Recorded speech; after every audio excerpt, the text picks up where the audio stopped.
Commanders, morning. This is in short with Mtuma Baso. Allow me to briefly react on these new developments regarding the expulsion of certain leaders within MK ranks. Ngizothola nje specific to ubaba lo uJabulani Khumalo. uJabulani Khumalo as a top leader. uJabulani Khumalo isikhathi eqala iparty wavela njengomuntu oyi-acting president because uMshuluzi when this entire MK thing started wathi akayishile insisi kodwa uzovotela umkhonto wesizwe. Then ke uJabulani Khumalo wa-emerge as an acting president. I-idea or impression or common sense told us ukuthi ubambele ubaba uMshuluzi kusho ukuthi kulento nje isikhathi se-right before uMshuluzi assume his rightful and befitting portfolio or office as the head, the chief and commander of Mkhonto Sizwe. Common sense, good people. Sambuka lo baba uKhumalo lo. Oh, le ndoda iwubani qhamngaphi? Yaqhamuka nento ejule kangaka. Okay. Hayi ukujula ukuthi iqhamuke nayo umkhonto. Ukujula ekutheni asondela noMshuluzi to a point ukuthi bakwazi ukuregister i-organization called Umkhonto Wesizwe esazi kahle sibona kahle ukuthi its existence is dependent highly on uJacob Zuma, because this thing is about uJacob Zuma. Okay, nangu lo baba siyambona uhamba noMshuluzi wherever he is. Then he was in the shade, under the wing of Mshuluzi. He began to earn the respect by many because hamba noMshuluzi sibuka ukuthi uthenjwa uMshuluzi asimazi.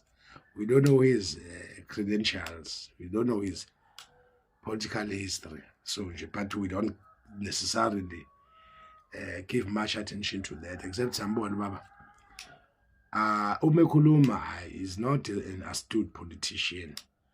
uMekhuluma is not intelligent.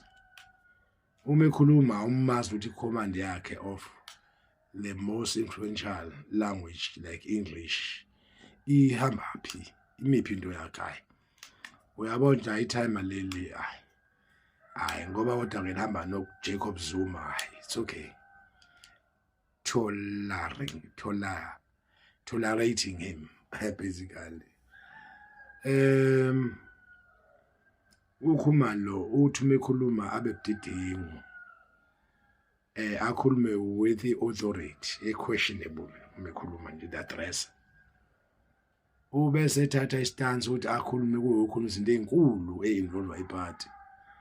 Wena uje uthi uthole imandate kodwa yabona lo muntu osho lento strong ngaka uweak yena ayikho grounded. Ngizoyichaza nje kancane lento. Siyabuka ke thina sianalyze ke senza lento kuthiwa i-intellectual analysis each time sibuka isimo. uKhumalo lo uhamba noZuma, uZuma esimaziyo before uZuma khuluma suma uKhumalo abomnjujuza. Umuzi uKhumalo ayikho into ethina ikhulumayo. Well, except ukuthi uzenza umuntu on authority and authoritarian and a disciplinarian that is not discipline himself. God will push discipline. Ayibuka ke lento thina. Uhambe wahamba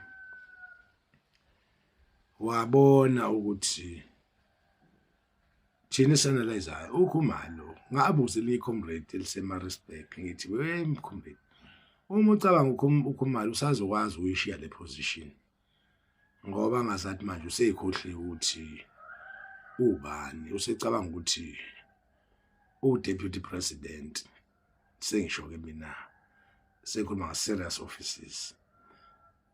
Uyibona futhi nethuba lo president should uMshuluzi for whatever reason do not make it to the top office.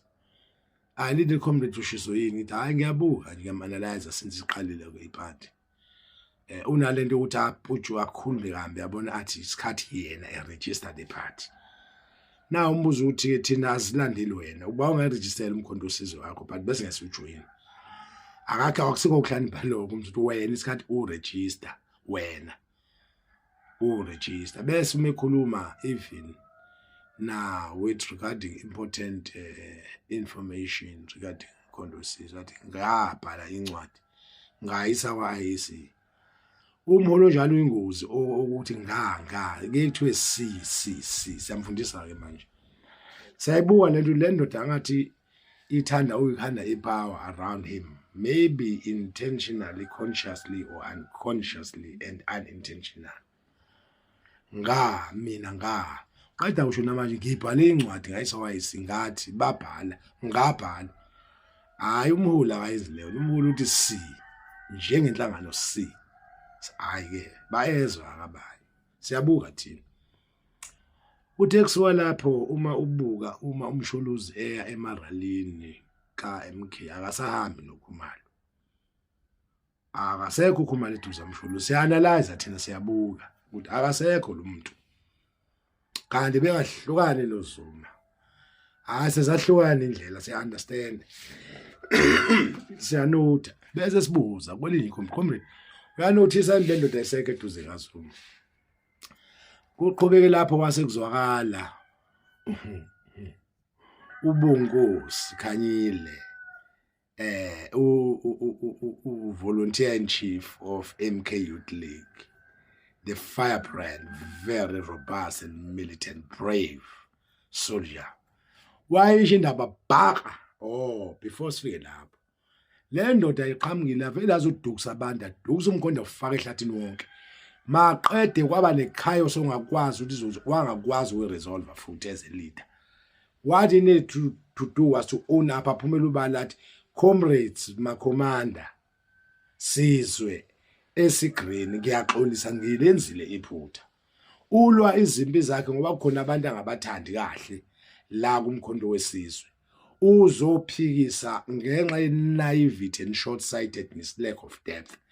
Uzothi abantu abashisa amafomu kwa-IEC wathi wadabuleni makhomrade wathi mina yena yena not the party wagcwalisa yonke into efuna wayizi. Uyabona lo muntu akaziluthwa ngana and i-decision yakhe was detrimental. Yayingayishaya ihlathi iqede MK but he never was held accountable for that. Siyabuka, we are watching. Wathi abantu abadabula amafomu kwade resistance zama ukuphusha abantu. Uyabona makhomrade first qiniso sivume.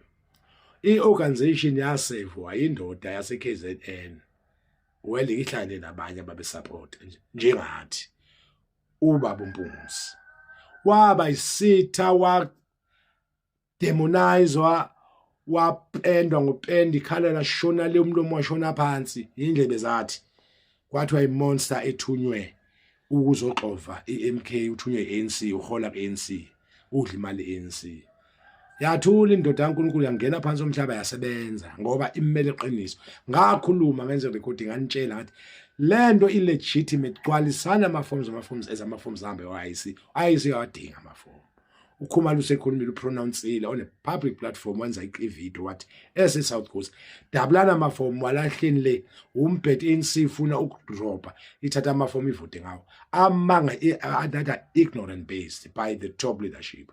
Uzoqhuba lento thula nje ulalela ngutshela ukuthi lo muntu uphume kanjani ngingeke eduze ngaboni but I've been watching. I saw it coming. I saw it eventually come. Futhi kwenze kahle wafika manje ngizokuchazela wena nje awungilandele awungilalele futhi follow me, like me and stay put. Ngizowenza upart 2 woxoshwa kwale ndoda ngoba le ndoda le bekumele ihambile kahle le ndoda le iphuzile ukuhamba ngizokutshela ngishiso yini wena ngilandele. This is in